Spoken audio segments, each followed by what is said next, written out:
The following is a conversation with Sebastian Thrun. He's one of the greatest roboticists, computer scientists, and educators of our time. He led the development of the autonomous vehicles at Stanford that won the 2005 DARPA Grand Challenge and placed second in the 2007 DARPA Urban Challenge. He then led the Google Self-Driving Car program, which launched the self-driving car revolution. He taught the popular Stanford course on artificial intelligence in 2011, which was one of the first massive open online courses, or MOOCs, as they're commonly called. That experience led him to co-found Udacity, an online education platform. If you haven't taken courses on it yet, I highly recommend it. Their self-driving car program, for example, is excellent.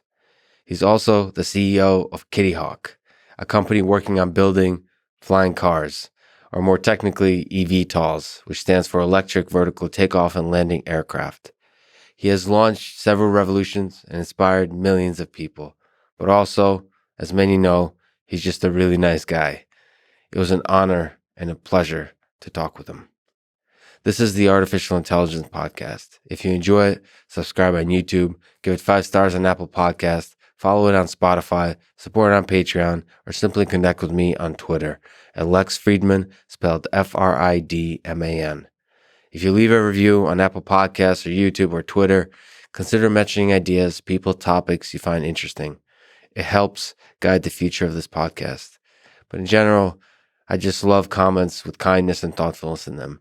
This podcast is a side project for me, as many people know, but I still put a lot of effort into it.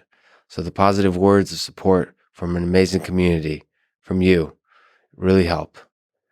I recently started doing ads at the end of the introduction. I'll do 1 or 2 minutes after introducing the episode and never any ads in the middle that can break the flow of the conversation. I hope that works for you and doesn't hurt the listening experience. I provide timestamps for the start of the conversation that you can skip to, but it helps if you listen to the ad and support this podcast by trying out the product or service being advertised. This show is presented by Cash App, the #1 finance app in the App Store. I personally use Cash App to send money to friends, but you can also use it to buy, sell, and deposit Bitcoin in just seconds. Cash App also has a new investing feature. You can buy fractions of a stock, say $1 worth, no matter what the stock price is. Brokerage services are provided by Cash App Investing, a subsidiary of Square and member SIPC. I'm excited to be working with Cash App to support one of my favorite organizations called FIRST, best known for their FIRST robotics and Lego competitions. They educate and inspire hundreds of thousands of students in over 110 countries and have a perfect rating on Charity Navigator, which means the donated money is used to maximum effectiveness. When you get Cash App from the App Store or Google Play and use code LEXPODCAST, you'll get $10, and Cash App will also donate $10 to FIRST, which again is an organization that I've personally seen inspire girls and boys to dream of engineering a better world. And now, here's my conversation with Sebastian Thrun. You've mentioned that The Matrix may be your favorite movie. So let's start with the crazy philosophical question. Do you think we're living in a simulation? And in general, do you find the thought experiment interesting? Define simulation, I would say. Maybe we are, maybe we are not, but it's completely irrelevant to the way we should act. Right. Putting aside for a moment the fact that it might not have any impact on how we should act as human beings, for people studying theoretical physics, these kinds of questions might be kind of interesting, looking at the universe's information processing system. The universe is an information processing system. It's a huge physical, biological, chemical computer. There's no question. But I live here and now. I care about people. I care about us. What do you think it's trying to compute? I don't think there's an intention. I think the world evolves the way it evolves, and it's beautiful. It's unpredictable, and I'm really, really grateful to be alive.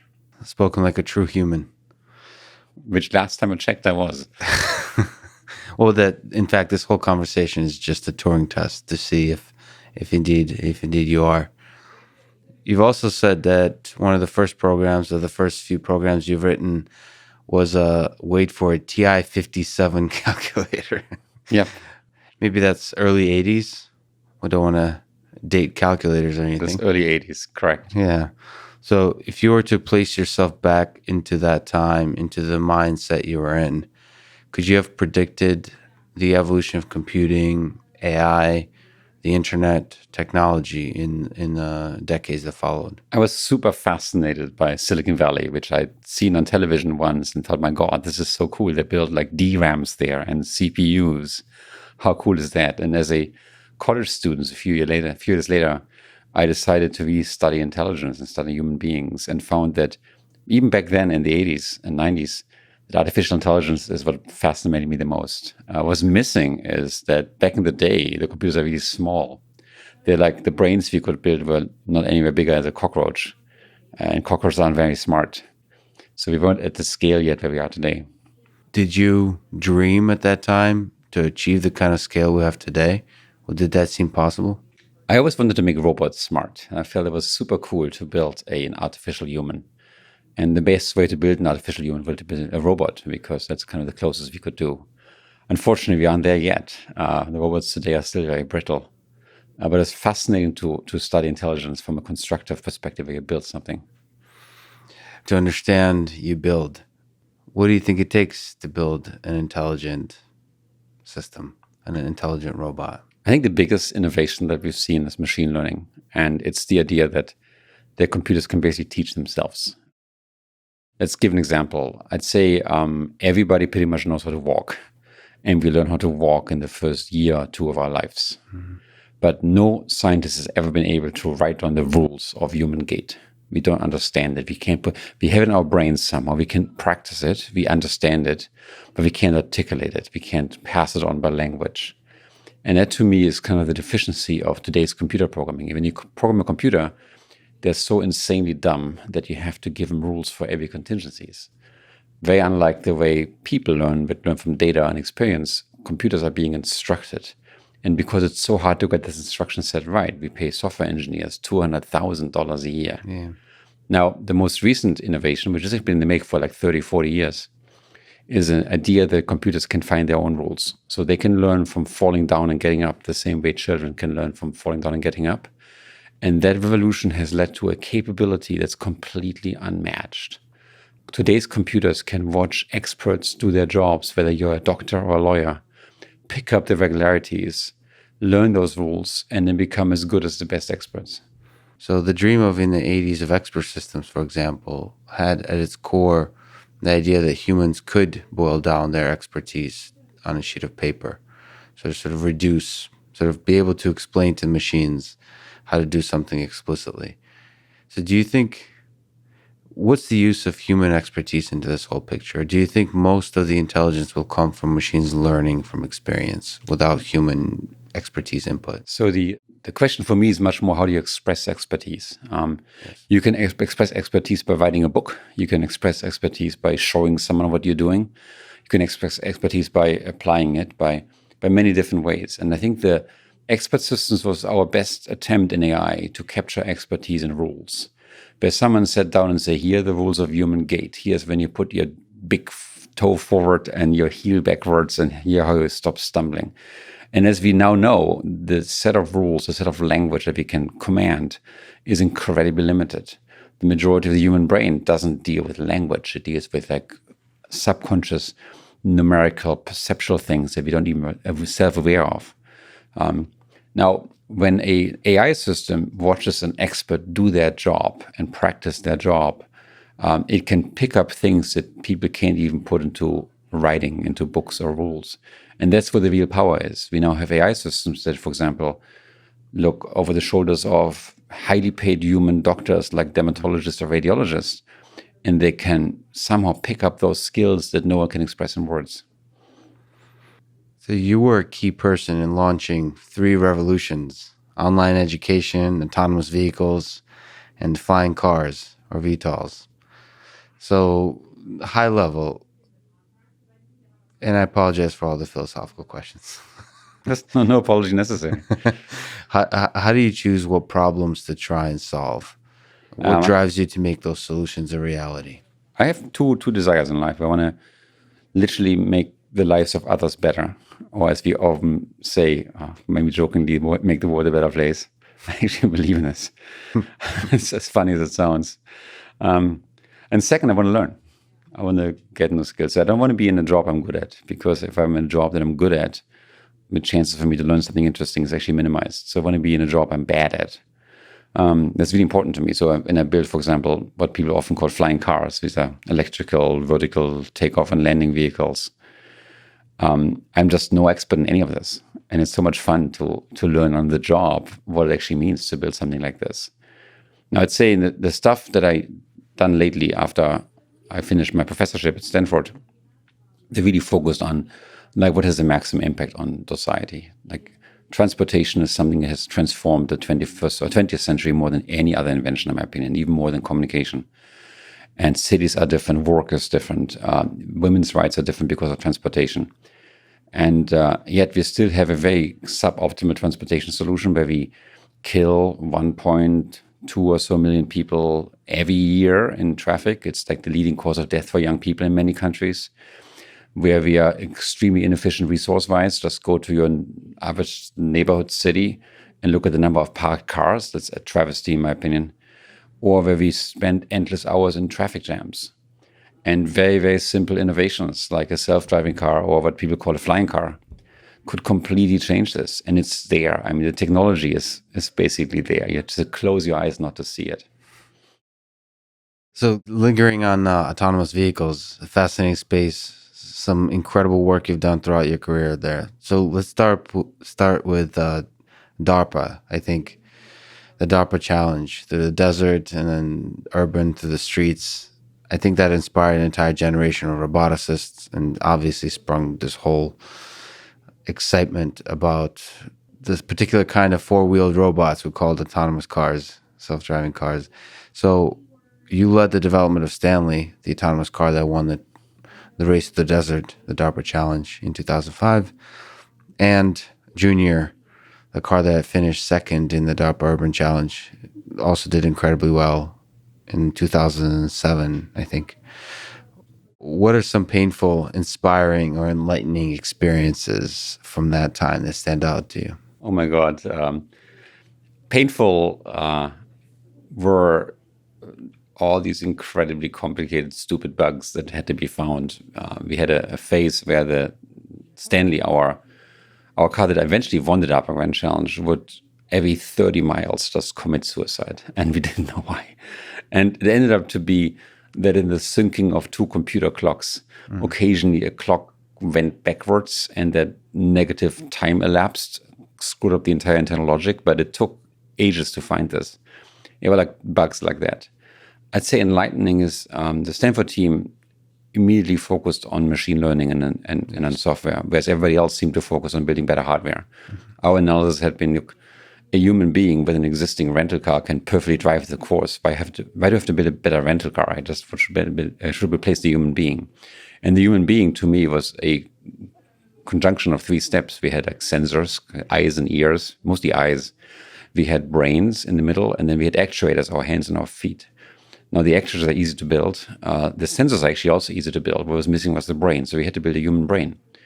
And nothing clearer than to me that the human brain is a learning machine. So why not just train our robot? So we would build massive machine learning into our machine. And with that, we're able to not just learn from human drivers. We had the entire speed control of the vehicle was copied from human driving, but also have the robot learn from experience where it made a mistake and could recover from it and learn from it. You mentioned the pain point of software and clocks. Synchronization seems to be a problem that continues with robotics. It's a tricky one with drones and so on. What does it take to build a system with so many constraints? You have a deadline, no time. You're unsure about anything, really. It's the first time that people are really even exploring. It's not even sure that anybody can finish when we're talking about the race of the desert the year before. Nobody finished. What does it take to scramble and finish a product a system that actually works? I mean, we're lucky. We're a very, really small team. The core of the team were 4 people. Yeah. It was 4 because 5 couldn't comfortably sit inside a car, but 4 could. And I, as a team leader, my job was to get pizza for everybody and wash the car and stuff like this. and repair the radiator when it broke and debug the system. And we were very kind of open-minded. We had like no egos involved in this. We just wanted to see how far we can get. What we did really, really well was time management. We were done with everything a month before the race. And we froze the entire software a month before the race. And it turned out, looking at other teams, every other team complained if they had just one more week, they would have won. Mm-hmm. And we decided we're not going to fall into that mistake. We're going to be early.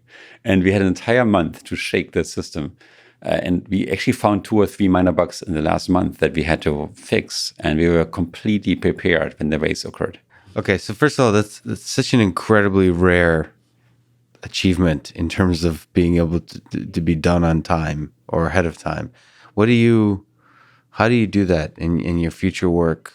What advice do you have in general? Because it seems to be so rare, especially in highly innovative projects like this. People work till the last second. Well, the nice thing about the DARPA Grand Challenge is that the problem was incredibly well defined. We were able for a while to drive the old DARPA Grand Challenge course, which had been used the year before. Yes.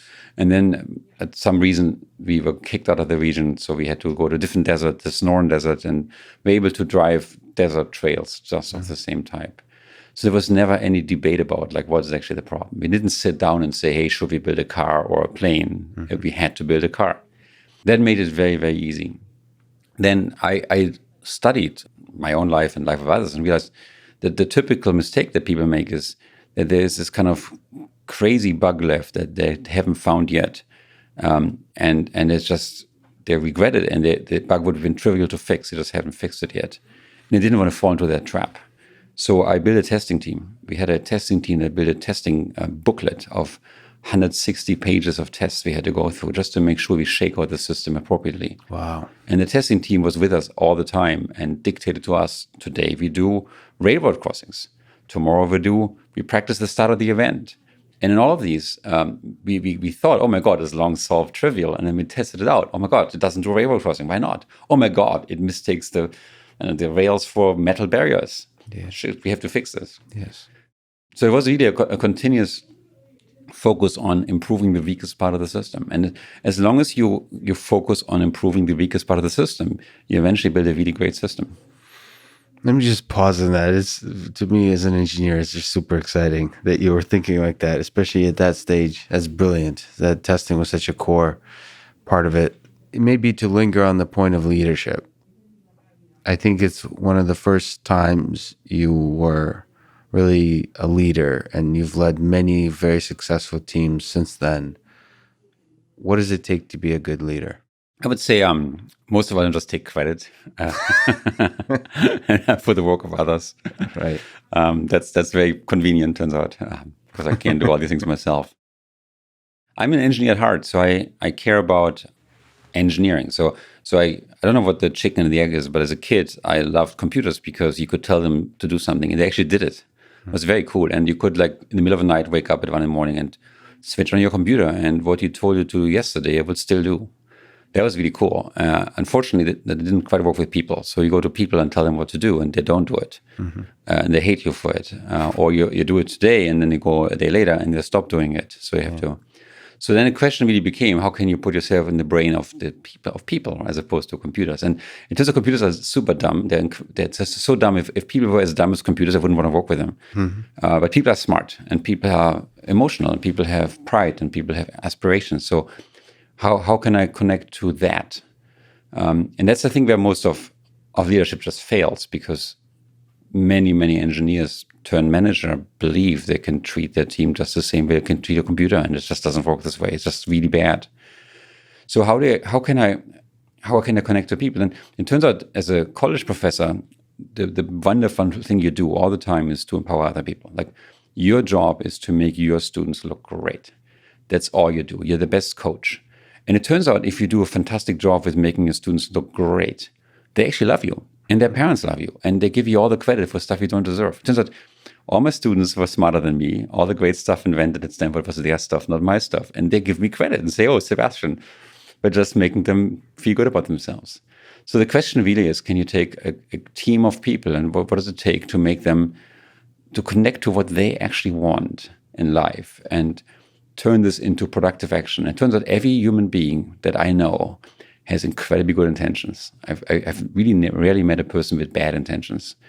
I believe every person wants to contribute. I think every person I've met wants to help others. It's amazing how much of a urge we have not to just help ourselves, but to help others. So how can we empower people and give them the right framework that they can accomplish this? If in moments when it works, it's magical because you'd see the confluence of people being able to make the world a better place and deriving enormous confidence and pride out of this. And that's when my environment works the best. These are moments where I can disappear for a month and come back and things still work. It's very hard to accomplish, but when it works, it's amazing. So I agree with you very much. And it's not often heard that most people in the world have good intentions. At the core, their intentions are good and they're good people. That's a beautiful message. It's not often heard. We make this mistake, and this is a friend of mine, Alex Werder, told me this, that we judge ourselves by our intentions and others by their actions. And I think the biggest skill, I mean, here in Silicon Valley, we're full of engineers who have very little empathy and are kind of befuddled why it doesn't work for them. The biggest skill I think that people should acquire is to put themselves into the position of the other. Yes. And listen to what the other has to say. And they be shocked how similar they are to themselves. And they might even be shocked how their own actions don't reflect their intentions. I often have conversations with engineers where I say, look, hey, I love you, you're doing a great job. And by the way, what you just did has the following effect. Are you aware of that? And then people would say, oh my God, not I wasn't, because my intention was that. And I say, yeah, I trust your intention. You're a good human being. But just to help you in the future, if you keep expressing it that way, then people will just hate you. And I've had many instances where people say, oh my God, thank you for telling me this, because it wasn't my intention to look like an idiot. It wasn't my intention to help other people. I just didn't know how to do it. Very simple, by the way. There's a book, Dale Carnegie, 1936, How to Make Friends and How to Influence Others, has the entire Bible. You just read it and you're done and you just apply it every day. And I wish I was good enough to apply it every day. But it says simple things, right? Like, be positive, remember people's names, smile, and eventually have empathy. Like, really think that the person that you hate and you think is an idiot is actually just like yourself. It's a person who's struggling, who means well, and who might need help. And guess what? You need help. I've recently spoken with Steven Schwarzman. I'm not sure if you know who that is, but I do. And he said it's on my list. On the list. But he said, sort of to expand on what you're saying, that one of the biggest things you can do is hear people when they tell you what their problem is and then help them with that problem. He says it's surprising how few people actually listen to what troubles others. Yeah. And because it's right there in front of you and you can benefit the world the most. And in fact, yourself and everybody around you by just hearing the problems and solving them. Yeah, I mean, that's my little history of engineering. That is, while I was engineering with computers, I didn't care at all what the computer's problems were, because I just told them what to do and they do it. And it just doesn't work this way with people. Yeah. It doesn't work with me. If you come to me and say, do A, I do the opposite. But let's return to the comfortable world of engineering.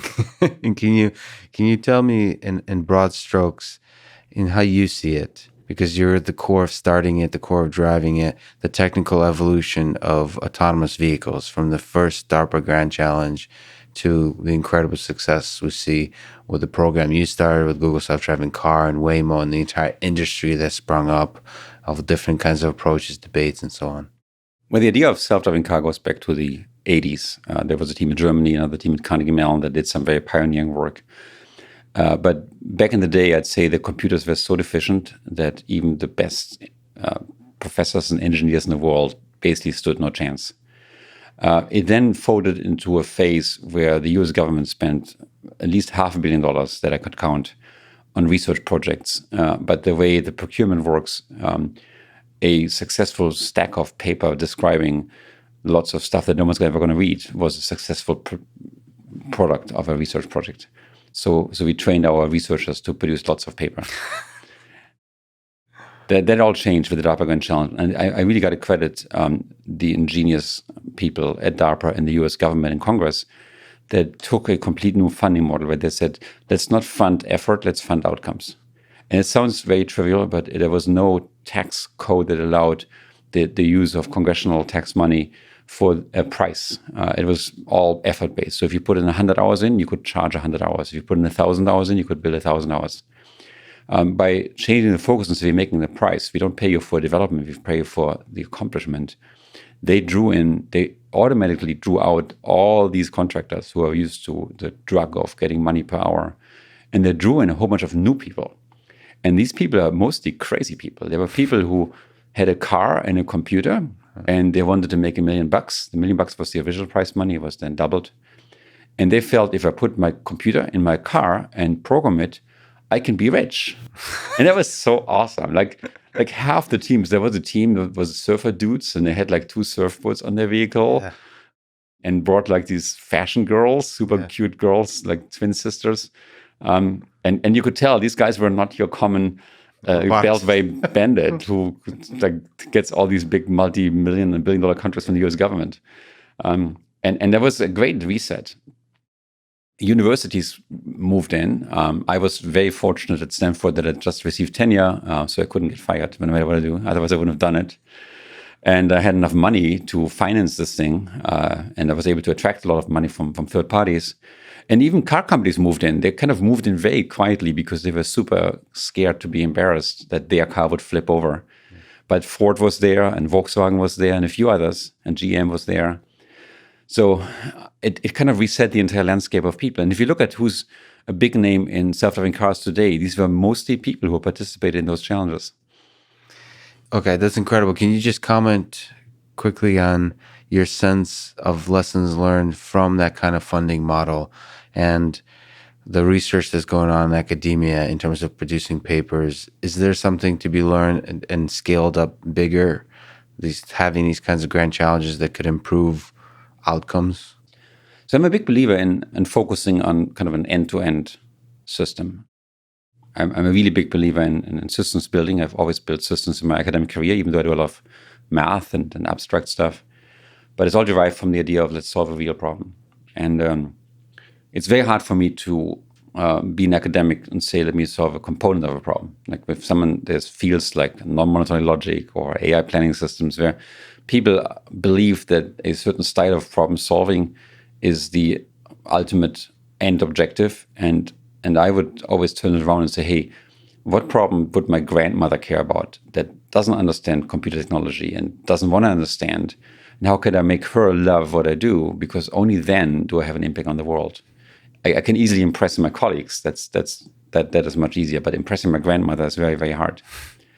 So I was always thought if I can build a self-driving car and my grandmother can use it even after she loses her driving privileges, or children can use it, or we save maybe 1 million lives a year, that would be very impressive. And then there's so many problems like these. Like there's a problem of curing cancer or whatever it is, live twice as long. Once a problem is defined, of course, I can't solve it in its entirety. Like it takes sometimes tens of thousands of people to find a solution. There's no way you can fund an army of 10,000 at Stanford. So you're going to build a prototype. Let's build a meaningful prototype. And the DARPA Grand Challenge was beautiful because it told me what this prototype had to do. I didn't have to think about what it had to do. I just had to read the rules. And that was really, really beautiful. At its most beautiful, you think what academia could aspire to is to build a prototype that's the systems level that solves, gives you an inkling that this problem could be solved with this prototype. First of all, I want to emphasize what academia really is. And I think people misunderstand it. First and foremost, academia is a way to educate young people. First and foremost, a professor is an educator, no matter whether you are at a small suburban college or whether you are a Harvard or Stanford professor. That's not the way most people think of themselves in academia, because we have this kind of competition going on for citations and publication. That's a measurable thing, but that is secondary to the primary purpose of educating people to think. Now, in terms of research, most of the great science, the great research comes out of universities. you can trace almost everything back, including Google, to universities. So there's nothing really fundamentally broken here. It's a good system, and I think America has the finest university system on the planet. We can talk about reach and how to reach people outside the system. It's a different topic, but the system itself is a good system. If I had one wish, I would say it'd be really great if there was more debate about what the great big problems are in society and focus on those. And most of them are interdisciplinary. Unfortunately, it's very easy to fall into a interdisciplinary viewpoint where your problem is dictated by what your closest colleagues believe the problem is. It's very hard to break out and say, well, there's an entire new field of problems. So to give an example, prior to me working on self-driving cars, I was a roboticist and a machine learning expert, and I wrote books on robotics, something called probabilistic robotics. It's a very methods-driven kind of viewpoint of the world.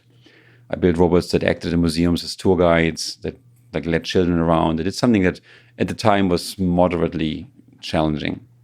When I started working on cars, several colleagues told me, Sebastian, you're destroying your career because in our field of robotics, cars are looked like as a gimmick. And they're not expressive enough. They can only push the throttle and the brakes. There's no dexterity. There's no complexity. It's just too simple. And no one came to me and said, wow, if you solve that problem, you can save 1 million lives. Right? Among all robotic problems that I've seen in my life, I would say the self-driving car, transportation, is the one that has the most hope for society. So how come the robotics community wasn't all over the place? And it was because we focused on methods, on solutions, and not on problems. Like if you go around today and ask your grandmother, what bugs you? What really makes you upset? I challenge any academic to do this and then realize how far your research is probably away from that today. At the very least, that's a good thing for academics to deliberate on. The other thing that's really nice in Silicon Valley is full of smart people outside academia, right? So there's the Larry Pages and Mark Zuckerbergs in the world who are anywhere smart or smarter than the best academics I've met in my life. And what they do is they are at a different level. They build the systems, they build the customer-facing systems, they build things that people can use without technical education. And they are inspired by research. They're inspired by scientists. They hire the best PhDs from the best universities for a reason. So I think this kind of vertical integration that between the real product, the real impact, and the real thought, the real ideas, that's actually working surprisingly well in Silicon Valley. It did not work as well in other places in this nation. So when I worked at Carnegie Mellon, we had the world's finest computer science university, but there wasn't those people in Pittsburgh that would be able to take these very fine computer science ideas and turn them into massively impactful products. That symbiosis seemed to exist pretty much only in Silicon Valley and maybe a bit in Boston and Austin. Yeah, with Stanford, that's really interesting. So if we look a little bit further on from the DARPA Grand Challenge and the launch of the Google self-driving car, what do you see as the challenges of autonomous vehicles as they are now, is actually achieving that huge scale and having a huge impact on society? I'm extremely proud of what has been accomplished. And again, I'm taking a lot of credit for the work for others.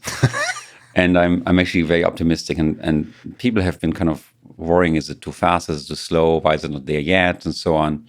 It is actually quite an interesting, hard problem. And in that a self-driving car, to build one that manages 90% of the problems encountered in everyday driving is easy. We can literally do this over a weekend. To do 99% might take a month. Then there's 1% left. So 1% would mean that you still have a fatal accident every week. Very unacceptable. So now you work on this 1%, and the 99% of that, the remaining 1% is actually still relatively easy. But now you're down to like 100th of 1%, and that's still completely unacceptable in terms of safety. So the variety of things you encounter are just enormous. And that gives me enormous respect for human beings, that we're able to deal with the couch on the highway, right? Or the deer in the headlight, or the blown tire that we've never been trained for, and all of a sudden have to handle in an emergency situation, and often do very, very successfully. It's amazing from that perspective how safe driving actually is, given how many millions of miles we drive every year in this country. We are now at a point where I believe the technology is there, and I've seen it. I've seen it in Waymo, I've seen it in Aptiv, I've seen it in Cruise, in a number of companies, in Voyage, where vehicles now driving around and basically flawlessly are able to drive people around in limited scenarios. In fact, you can go to Vegas today and order a summon a lift, and if you got the right setting of your app, you'll be picked up by a driverless car. Now, there's still safety drivers in there, but that's a fantastic way to kind of learn what the limits are of technology today. And there's still some glitches, but the glitches have become very, very rare. I think the next step is going to be to down cost it, to harden it. The entrapment, the sensors are not quite an automotive grade standard yet. And then to really build the business models, to really kind of go somewhere and make the business case. And the business case is hard work. It's not just, oh my God, we have this capability, people are just going to buy it. You have to make it affordable. You have to give people find the social acceptance of people.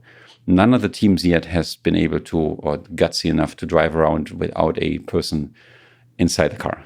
And that's the next magical hurdle. We'll be able to send these vehicles around completely empty in traffic. And I think, I wait every day, wait for the news that Waymo has just done this.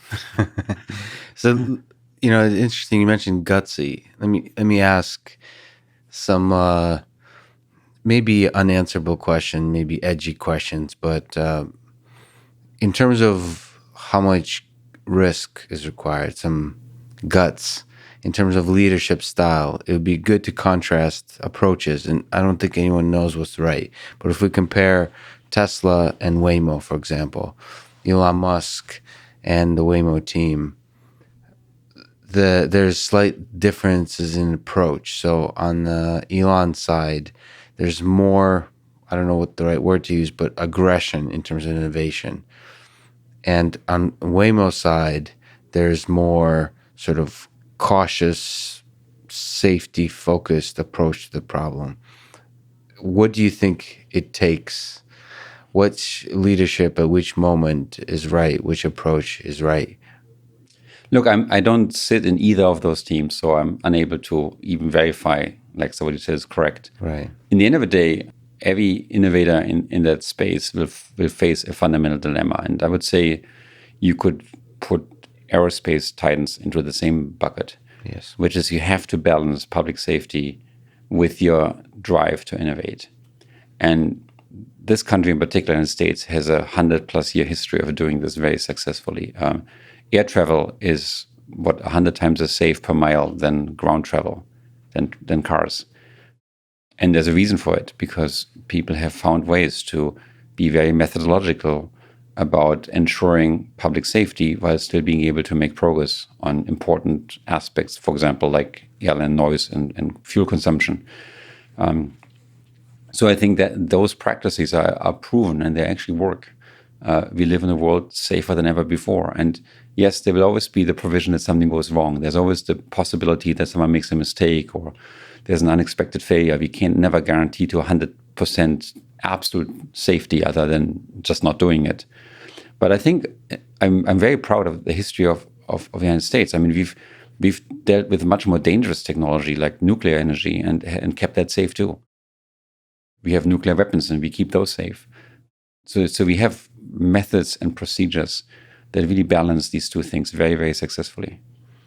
You've mentioned a lot of great autonomous vehicle companies that are taking sort of the level 4, level 5. They jump in full autonomy with a safety driver and take that kind of approach, and also through simulation and so on. There's also the approach that Tesla Autopilot is doing, which is kind of incrementally taking a level 2 vehicle and using machine learning and learning from the driving of human beings and trying to creep up, trying to incrementally improve the system until it's able to achieve level 4 autonomy. So perfect autonomy in certain kind of geographical regions. What are your thoughts on these contrasting approaches? Well, so first of all, I'm a very proud Tesla owner, and I literally use the Autopilot every day, and it literally has kept me safe. it is a beautiful technology specifically for highway driving when I'm slightly tired, because then it turns me into a much safer driver. And that I'm 100% confident that's the case. In terms of the right approach, I think the biggest change I've seen since I ran the Waymo team is this thing called deep learning.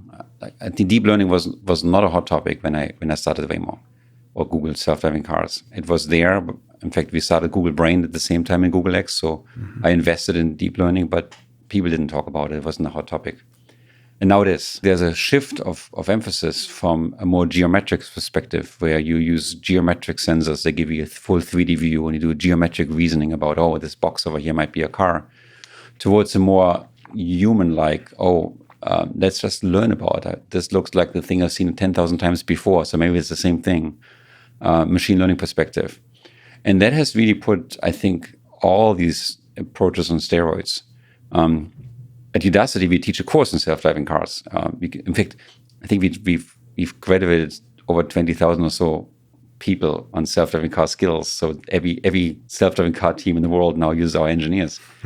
And in this course, the very first homework assignment is to do lane finding on images. And lane finding images, for layman, what this means is you put a camera into your car or you open your eyes and you wouldn't know where the lane is, right? So you can stay inside the lane with your car.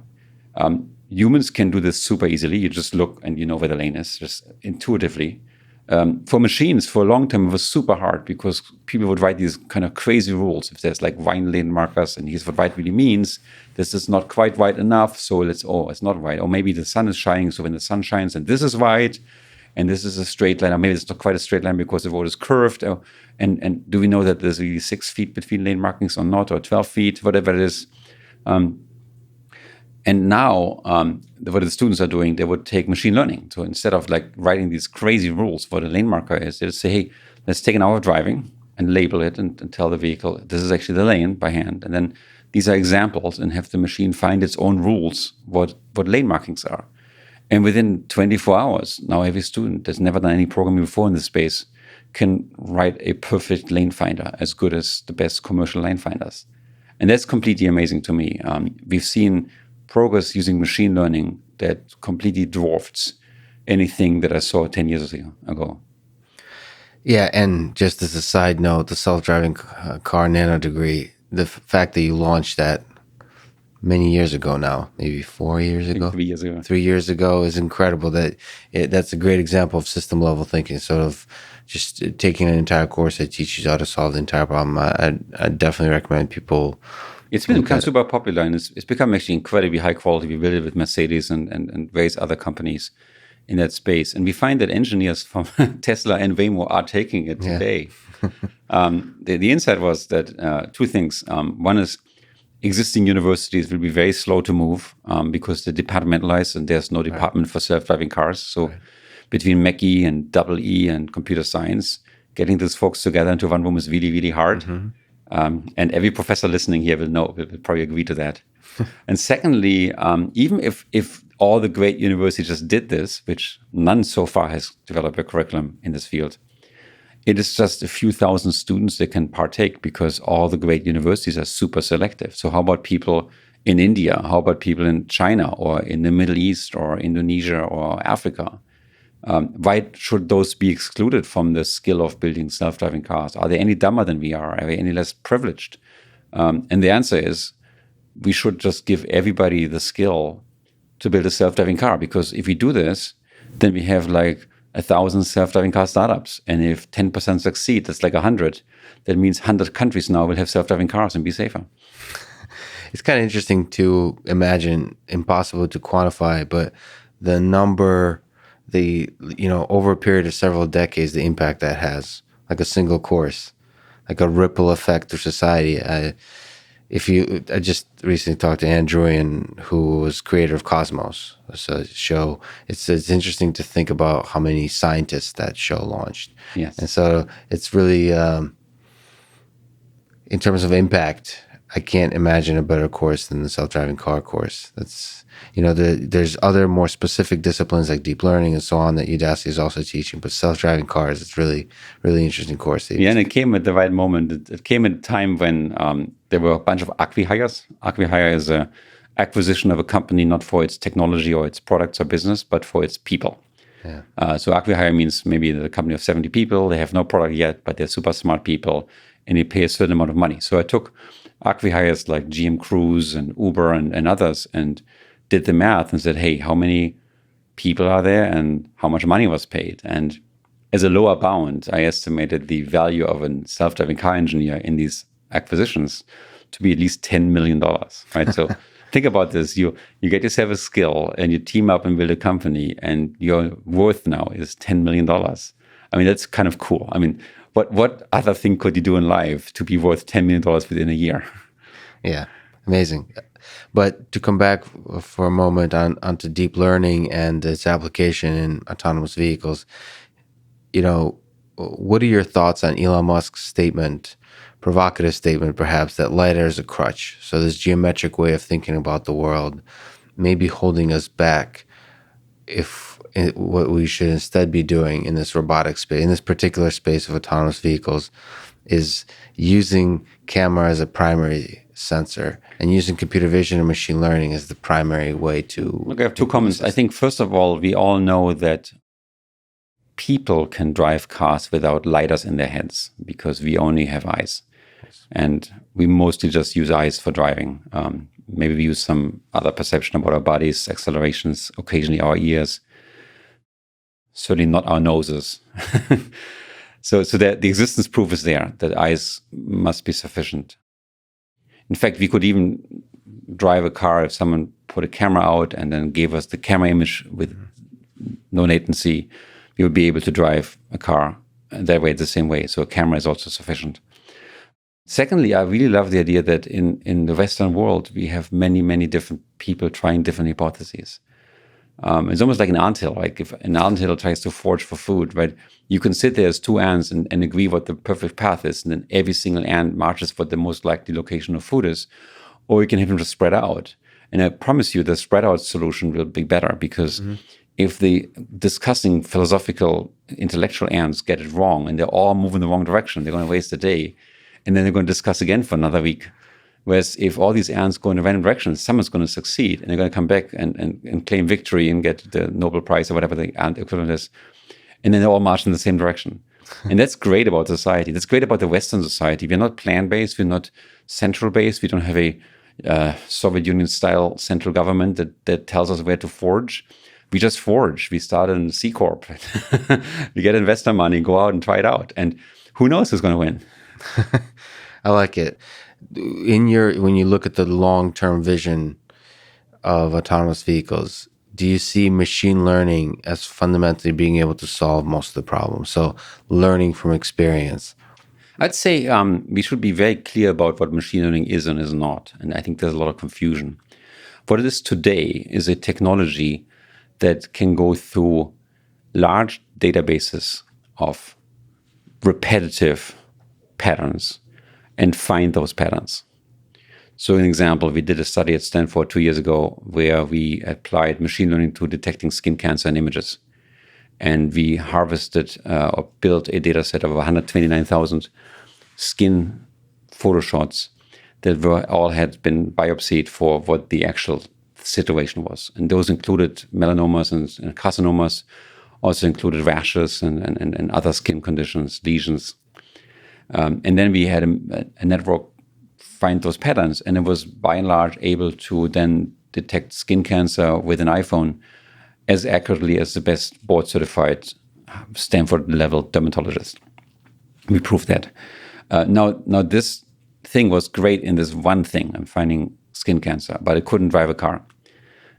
So the difference to human intelligence is we do all these many, many things, and we can often learn from a very small data set of experiences, whereas machines still need very large data sets and things that will be very repetitive. Now, that's still super impactful because almost everything we do is repetitive, so that's going to really transform human labor. But it's not this almighty general intelligence. We're really far away from a system that would exhibit general intelligence. To that end, I actually commiserate the naming a little bit because artificial intelligence, if you believe Hollywood, is immediately mixed into the idea of human suppression and machine superiority. I don't think that we're going to see this in my lifetime. I don't think human suppression is a good idea. I don't see it coming. I don't see the technology being there. What I see instead is a very pointed, focused pattern recognition technology that's able to extract patterns from large data sets. And in doing so, it can be super impactful, right? Super impactful.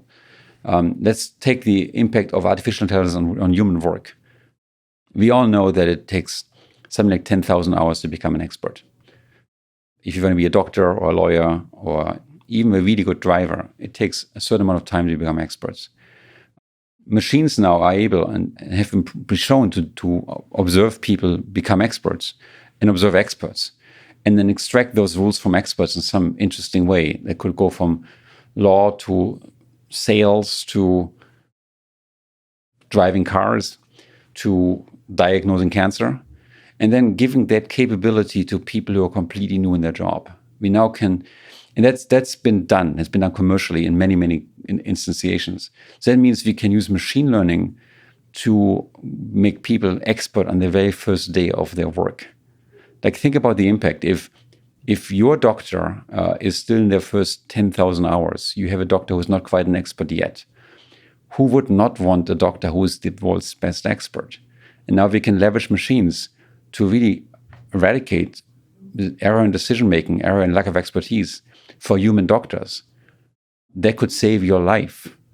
If we can linger on that for a little bit, in which way do you hope machines in the medical field could help assist doctors? So you mentioned this sort of accelerating the learning curve, or people, if they start a job or in the first 10,000 hours, can be assisted by machines. How do you envision that assistance looking? So we built this app for an iPhone that can detect and classify and diagnose skin cancer. Right. And we proved 2 years ago that it does pretty much as good or better than the best human doctors. So let me tell you a story. So there's a friend of mine, let's call him Ben. Ben is a very famous venture capitalist. He goes to his doctor, and the doctor looks at a mole and says, hey, that mole is probably harmless. And for some very funny reason, he pulls out that phone with our app. He's a collaborator in our study. And the app says, no, this is a melanoma. And for background, melanomas are, skin cancer is the most common cancer in this country. Melanomas can go from stage 0 to stage 4 within less than a year. Stage 0 means you can basically cut it out yourself with a kitchen knife and be safe. And stage 4 means your chances of living 5 more years than less than 20%. So it's a very serious condition. So this doctor who took out the iPhone looked at the iPhone and was a little bit puzzled and said, you know what, just to be safe, let's cut it out and biopsy it. That's the technical term for it. Let's get an in-depth diagnostics that is more than just looking at it. And it came back as cancerous, as a melanoma, and it was then removed. And my friend Ben, I was hiking with him, and then we were talking about AI, and said, I told him I do this work on skin cancer. And he said, oh, funny. My doctor just had an iPhone that found my cancer. Oh, wow. So I was like completely intrigued. I didn't even know about this. So here's a person, I mean, this is a real human life, right? Yes. Like, who doesn't know somebody who has been affected by cancer? Cancer is cause of death number 2. Cancer is this kind of disease that is mean in the following way. Most cancers can actually be cured relatively easily if we catch them early. And the reason why we don't tend to catch them early is because they have no symptoms. Like, your very first symptom of a gallbladder cancer or a pancreatic cancer might be a headache. And when you finally go to your doctor because of these headaches or your back pain and you're being imaged, it's usually stage 4 plus, and that's the time when your curing chances might be dropped to a single-digit percentage. So if we could leverage AI to inspect your body on a regular basis without even a doctor in the room, maybe when you take a shower or what have you, I know that sounds creepy, but then we might be able to save millions and millions of lives. Mm-hmm. You've mentioned there's a concern that people have about near-term impacts of AI in terms of job loss. So you've mentioned being able to assist doctors, being able to assist people in their jobs. Do you have a worry of people losing their jobs or the economy being affected by the improvements in AI? Yeah, anybody concerned about job losses, please come to udacity.com. We teach contemporary tech skills, and we have a kind of implicit job promise. We often, when we measure, we spend way over 50% of our graduates in new jobs, and they're very satisfied about it. And it costs almost nothing. It costs like 1,500 max or something like that. And I saw there's a cool new program that you agree with the U.S. government, guaranteeing that you will help give scholarships that educate people in this kind of situation. Yeah, we're working with the U.S. government on the idea of basically rebuilding the American dream. So Udacity has just dedicated 100,000 scholarships for citizens of America for various levels of courses that eventually will get you a job. And those courses are all somewhat related to the tech sector, because the tech sector is kind of the hottest sector right now. And they range from entry-level digital marketing to very advanced self-driving car engineering. And we're doing this with the White House because we think it's bipartisan. It's an issue that if you want to really make America great, being able to be part of the solution and live the American dream requires us to be proactive about our education and our skill set. It's just the way it is today. And it's always been this way. And we always had this American dream to send our kids to college. And now the American dream has to be to send ourselves to college. And we can do this very, very, very efficiently and very, very, we can squeeze in the evenings and things to online. So at all ages. All ages. So our learners go from age 11 to age 80. I just traveled Germany, and the guy in the train compartment next to me was one of my students. It's like, wow, that's amazing. Think about impact. We've become the educator of choice for now, I believe, officially 6 countries or 5 countries, mostly in the Middle East, like Saudi Arabia and in Egypt. In Egypt, we just had a cohort graduate where we had 1,100 high school students that went through programming skills proficient at the level of a computer science undergrad.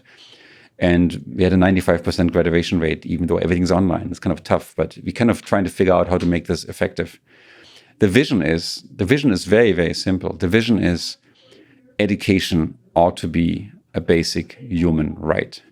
It cannot be locked up behind ivory tower walls only for the rich people, for the parents who might even bribe themselves into the system, and only for young people, and only for people from the right demographics and the right geography, and possibly even the right race. It has to be opened up to everybody. If we are truthful to the human mission, if we are truthful to our values, we're going to open up education to everybody in the world. So Udacity's pledge of 100,000 scholarships, I think, is the biggest pledge of scholarships ever in terms of numbers. And we're working, as I said, with the White House and with very accomplished CEOs like Tim Cook from Apple and others to really bring education to everywhere in the world. Not to ask you to pick the favorite of your children, but at this point... Oh, that's Jasper. I only have one that I know of. Okay, good. In this particular moment, what nanodegree, what set of courses are you most excited about at Udacity? Or is that too impossible to pick? I've been super excited about something we haven't launched yet and we're building, which is when we talk to our partner companies, we have now a very strong footing in the enterprise world, and also to our students. We've kind of always focused on these hard skills, like the programming skills or math skills or building skills or design skills. And a very common ask is soft skills, like how do you behave in your work? How do you develop empathy? How do you work in a team? What are the very basics of management? How do you do time management? How do you advance your career in the context of a broader community? And that's something that we haven't done very well at Udacity. And I would say most universities are doing very poorly as well, because we're so obsessed with individual test scores and pay so little attention to teamwork in education. So that's something I see us moving into as a company, because I'm excited about this. And I think, look, we can teach people tech skills and they're going to be great. But if we teach people empathy, that's going to have the same impact. Maybe harder than self-driving cars, but I don't think so. I think the rules are really simple. You just have to want to engage. We literally in school in K through 12 we teach kids like get the highest math score. And if you are a rational human being, you might evolve from this education. Say, having the best math score and the best English scores making me the best leader. And it turns out not to be the case. It's actually really wrong, because first of all, in terms of math scores, I think it's perfectly fine to hire somebody with great math skills. You don't have to do it yourself. You can't hire someone with great empathy for you. That's much harder. Yeah. But you can always hire someone with great math skills. But we live in a fluent world where we constantly deal with other people. And that's a beauty. It's not a nuisance. It's a beauty. So if we somehow develop that muscle that we can do that well and empower others in the workplace, I think we're going to be super successful. And I know many fellow roboticists and computer scientists that I will insist to take this course. Not to be named here. Not to be named. Many years ago, 1903, the Wright brothers flew in Kitty Hawk for the first time. And you've launched a company of the same name, Kitty Hawk, with the dream of building flying cars, eVTOLs. So, at the big picture, what are the big challenges of making this thing that actually have inspired generations of people about what the future looks like? What does it take? What are the biggest challenges? So flying cars has always been a dream. Every boy, every girl wants to fly. Let's be honest. Yes. And let's go back in our history when we are dreaming of flying. I think my single most remembered childhood dream has been a dream where I was sitting on a pillow and I could fly. I was like 5 years old. I remember like maybe 3 dreams of my childhood, but that's the one I remember most vividly. And then Peter Thiel famously said, they promised us flying cars and they gave us 140 characters, pointing as Twitter at the time limited your message size to 140 characters. So we're coming back now to really go for this super impactful stuff like flying cars. And to be precise, they're not really cars. They don't have wheels. They're actually much closer to a helicopter than anything else. They take off vertically and they fly horizontally. But they have important differences. One difference is that they are much quieter. We just released a vehicle called Project Heaviside that can fly over you as low as a helicopter, and you basically can't hear. It's like 38 decibels. It's like the if you were inside the library, you might be able to hear it, but anywhere outdoors, your ambient noise is higher. Secondly, they're much more affordable. They're much more affordable than helicopters. And the reason is helicopters are expensive for many reasons. There's lots of single point of failures in a helicopter. There's a bolt between the blades that's called Jesus bolt. And the reason why it's called Jesus bolt is that if this bolt breaks, you will die. There is no second solution in helicopter flight. Whereas we have this distributed mechanism. When you go from gasoline to electric, you can now have many small motors as opposed to one big motor. And that means if you lose one of those motors, not a big deal. Heaviside, if it loses a motor, has 8 of those. If it loses one of those 8 motors, so it's 7 left, it can take off just like before and land just like before. We are now also moving into a technology that doesn't require a commercial pilot, because in some level, flight is actually easier than ground transportation. Like in self-driving cars, the world is full of like children and bicycles and other cars and mailboxes and curbs and shrubs and what have you. All these things you have to avoid. When you go above the buildings and tree lines, there's nothing there. I mean, you can do the test right now. Look outside and count the number of things you see flying. I'd be shocked if you could see more than 2 things. It's probably just 0. In the Bay Area, the most I've ever seen was 6. And maybe it's 15 or 20, but not 10,000. So the sky is very ample and very empty and very free. So the vision is, can we build a socially acceptable mass transit solution for daily transportation that is affordable? And we have an existence proof. Heaviside can fly 100 miles in range with still 30% electric reserves. It can fly up to like 180 miles an hour. We know that solution at scale would make your ground transportation 10 times as fast as a car based on used census or statistics data, which means we would take your 300 hours of yearly commute down to 30 hours and give you 270 hours back. Who wouldn't want, I mean, who doesn't hate traffic? Like, give me the person who doesn't hate traffic. I hate traffic every day. Every time I'm in traffic, I hate it. And if we could free the world from traffic, we have technology. We can free the world from traffic. Yeah. We have the technology. It's there. We have an existence proof. It's not a technological problem anymore. Do you think there is a future where tens of thousands, maybe hundreds of thousands of both delivery drones and flying cars of this kind, eVTOLs, fill the sky? I absolutely believe this. And there's obviously the societal acceptance is a major question. And of course, safety is. I believe in safety, we're going to exceed ground transportation safety, as has happened for aviation already, commercial aviation. And in terms of acceptance, I think one of the key things is noise. That's why we are focusing relentlessly on noise. And we built perhaps the quietest electric VTOL vehicle ever built. The nice thing about the sky is it's three-dimensional. So any mathematician will immediately recognize the difference between 1D of like a regular highway to 3D of a sky.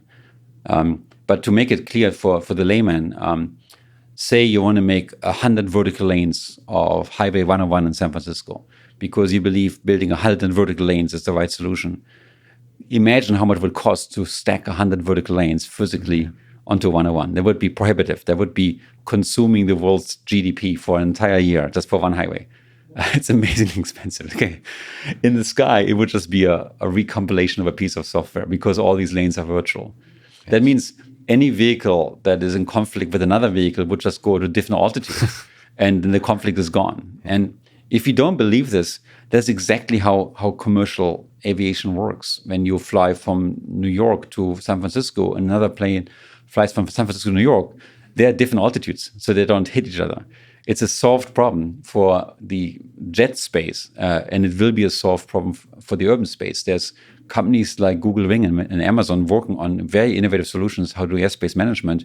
They use exactly the same principles as we use today to route today's jets. There's nothing hard about this. Do you envision autonomy being a key part of it, so that the flying vehicles are either semi-autonomous or fully autonomous? 100% autonomous. You don't want idiots like me fly in the sky. I promise you. And if you have 10,000, watch the movie The Fifth Element to get a feel for what would happen if it's not autonomous. And a centralized, that's a really interesting idea of a centralized sort of management system for lanes and so on. So actually just being able to have similar as we have in the current commercial aviation, but scale it up to much more vehicles. That's a really interesting optimization problem. It is mathematically very, very straightforward. Like the gap we leave between jets is gargantuous. And part of the reason is there isn't that many jets. So it just feels like a good solution. Today, when you get vectored by air traffic control, someone talks to you, right? So an ATC controller might have up to maybe 20 planes on the same frequency, and then they talk to you, you have to talk back. And that feels right because there isn't more than 20 planes around anyhow, so you can talk to everybody. But if there's 20,000 things around, you can't talk to everybody anymore. So we have to do something that's called digital, like text messaging. Like we do have solutions, like we have 4 or 5 billion smartphones in the world now, right? Yes. And they're all connected. And somehow we solve the scale problem for smartphones. We know where they all are. They can talk to somebody. And they're very reliable. They're amazingly reliable. We could use the same system, the same scale for air traffic control. So instead of me as a pilot talking to a human being and in the middle of the conversation receiving a new frequency, like how ancient is that? We could digitize the stuff and digitally transmit the right flight coordinates. And that solution will automatically scale to 10,000 vehicles. We talked about empathy a little bit. Do you think we will one day build an AI system that a human being can love and that loves that human back, like in the movie Her? Look, I'm a pragmatist. For me, AI is a tool. It's like a shovel, and the ethics of using the shovel are always with us, the people, and it has to be this way. In terms of emotions, I would hate to come into my kitchen and see that my refrigerator spoiled all my food, then have it explained to me that it fell in love with the dishwasher and I wasn't as nice as the dishwasher, so as a result, it neglected me. That would just be a bad experience and it would be a bad product. I would probably not recommend this refrigerator to my friends. Yeah. And that's where I draw the line. I think, to me, technology has to be reliable. It has to be predictable. I want my car to work. I don't want to fall in love with my car. I just want it to work. I want it to complement me, not to replace me. I have very unique human properties, and I want the machines to turn me into a superhuman. Like, I'm already a superhuman today thanks to the machines that surround me. And I give you examples. I can run across the Atlantic at near the speed of sound at 36,000 feet today. That's kind of amazing. My voice now carries me all the way to Australia using a smartphone today. And it's not the speed of sound, which would take hours. It's the speed of light. My voice travels at the speed of light. How cool is that? That makes me superhuman. Yes. I would even argue my flushing toilet makes me superhuman. Mm-hmm. Just think of the time before flushing toilets. And maybe you have a very old person in your family that you can ask about this, or take a trip to rural India to experience it. It makes me superhuman. So to me, what technology does, it complements me. It makes me stronger. Therefore, words like love and compassion have very little interest in this for machines. I have interest in people. You don't think, first of all, beautifully put, beautifully argued, but do you think love has use in our tools?